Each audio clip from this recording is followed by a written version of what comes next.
got very old, he was sitting by the fire warming his bones because he'd been a hard worker his whole life and he was tired. And he heard the people talking over in the kitchen like he couldn't understand. And of course, dogs always understand. And they said, you know, he's getting really old. We're going to have to get another dog to do his job. Well, the dog was horrified. He thought this was terrible. They were just going to retire him without even talking about it with him.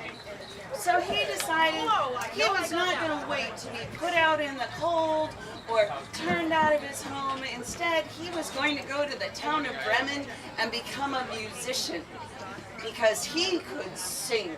He was a marvelous singer. He had some husky in him and he could sing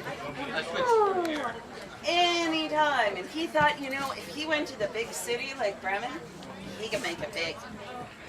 So the next day he decided to set off, and he was setting off along the road, and he had been walking for a while, and he came across a cat sitting by the road looking very, very sad. Now he'd gotten over the puppy phase of dogs bothering cats long ago. He wasn't a young dog, you know. And he said to the cat, "My goodness, you look so sad." He said, "What's the matter?" And the cat said, "Well, I spent my whole life working on a farm and I caught mice, and now I'm getting old and tired, and frankly I don't have as many teeth as I used to. And so, you know, they were talking about getting another cat, and I just didn't want to be replaced while I was still there, so I decided to leave." "Well," said the dog, "you know, I'm going to Bremen and I'm going to be a musician there. Do you think you can sing?" And the cat said, "Well, yes, I can sing, but most people don't like me singing. But I tell you what, I can use my claws and I can make the sounds on the drums. I can get a really good jazz going." "All right," said the dog, "that sounds like a plan. Why don't you come with me?" And they started traveling again. And they had gone at least a couple miles, and they were going alongside this big, beautiful field, and it had fencing all along the way, and they, finally, at the far corner of the field, they saw the saddest looking donkey you've ever seen in your life. And they said, "Donkey, what's the matter? It's a beautiful day." And the donkey said, "I have worked my whole life for that farmer. I have pulled plows through things that the horses looked at and said, 'No way.' He said, 'Because I'm stubborn and I work hard, and now I'm getting kind of old and kind of tired and kind of gray.' And the farmer said he was going to sell me for glue." They stopped making them. "That's got to be the worst thing I've ever heard," said the dog. Oh, the extra ones. Yep. "That is absolutely terrible." Said, "Can you sing? Can you play an instrument?" I mean, the cat and I both are getting reduced from our current situation, so we decided to go to Bremen, and we were going to be musicians, and you can come along with us and be in the band if you can play something. And the donkey said, "Well, I can kind of sing, but most people kind of ask me not to. But I can stomp in tune and make a good bass beat, and I can pass the hat afterward for money after the performances." "That's it," said the dog. "You're in. Come along." So the three friends traveled a little longer. And they were going to get to Bremen any time now, they were sure, because they had been traveling all day by this point. And they were passing various farms and thinking, you know, wouldn't it be nice if they could stop somewhere and get something to eat, but none of them had any money. And while they were passing one of the farms, they saw, and now this was the most tragic thing you've ever seen, you know, most roosters have their wings up and they've got their strut going. This was the droopiest, saddest rooster. He was bone dry, but he looked like he'd been soaked in a rainstorm. He was so sad. He said, "Rooster, what's the matter? I haven't seen a rooster that sad in ages." And the rooster said, "I've been doing my job. Every morning they would never get up without me, not even once." have I missed? I, crow at exactly the right hour. Everybody gets up on time. They get their work done. I make sure the hens stay happy. But I overheard the farm wife, and she said that the reverend from the church is coming from dinner on Sunday, and they were going to turn me into soup. Wow, said the donkey. I thought blue was bad. Well, said the dog, figuring, at this point, one more, what's it going to matter? They said, can you sing? Can you, we're going to Bremen to be musicians. We kind of got laid off in similar ways from our various positions. So, we figured we might as well go to the big city and play music. Well, said the rooster, I've got a wonderful crow. I could be a lead singer. And the dog said, thank heavens, I've always been better at harmony, Well, the four friends traveled on, and they were all starting to get really kind of hungry, and it was getting dark. And so they were watching various farmyards, thinking they might be able to sneak in and nab a mouse or a bit of milk or, some grain or maybe some leftover soup.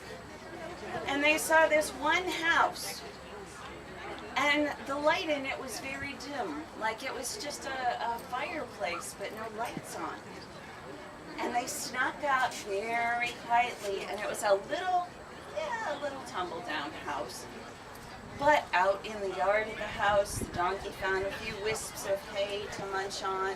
The cat strolled right in, and she found that the fireplace had burned down to nice coals. It was very warm, and just as she sat down, a very dumb mouse went right under her nose, and snip, snap, she ate him in 2 bites and felt much better.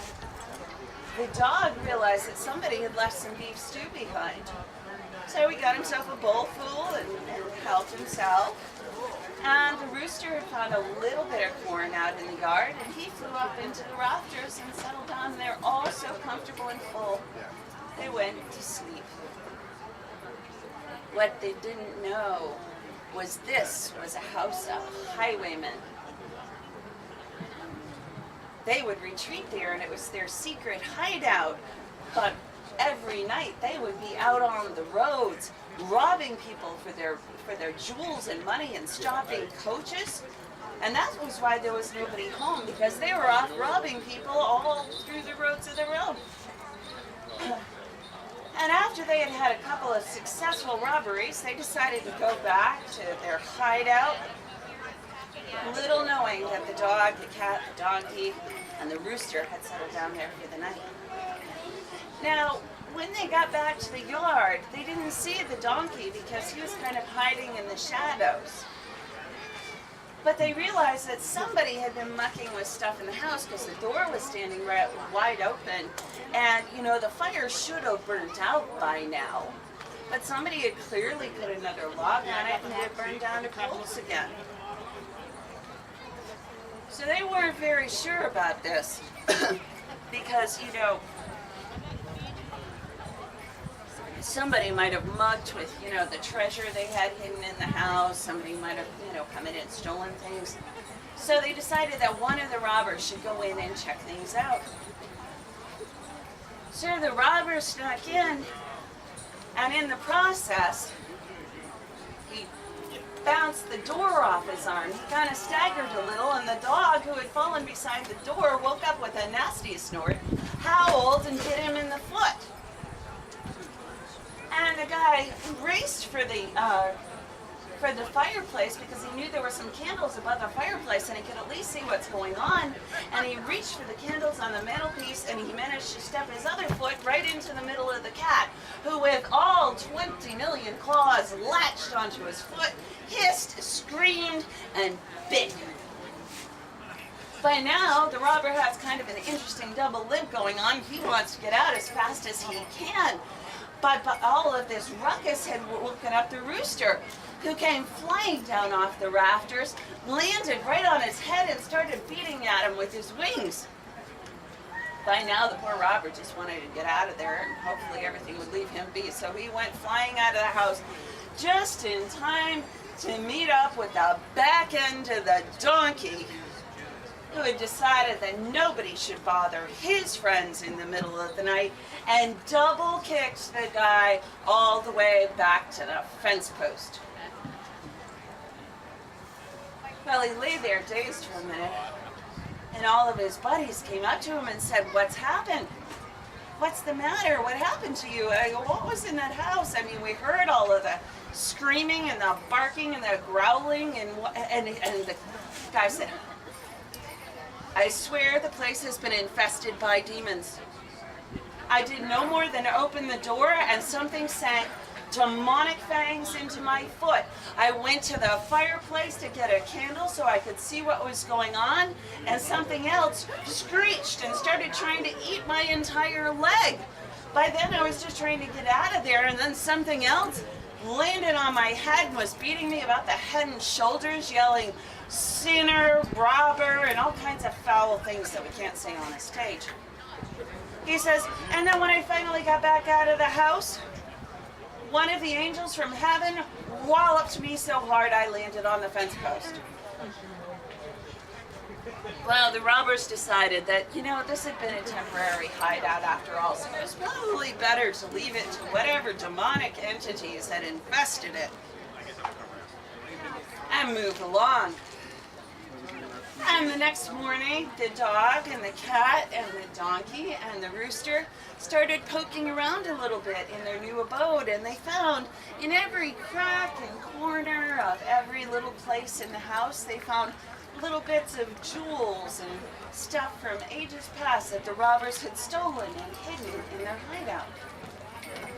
And they thought, hey, this is kind of a good deal. We can go in, we're close enough to Bremen now, we can go in and sing for fun, and we can sell off the bits of jewelry and live in this house quite comfortably. So, if you are ever traveling to Bremen, and you're not a robber, there's a little house that you can stop. You may get offered mouse, but sometimes beef stew. And then if you go into town with the musicians, they'll sit you at the very front table for the Bremen town musicians. And that is from Grimm's Fairy Tales.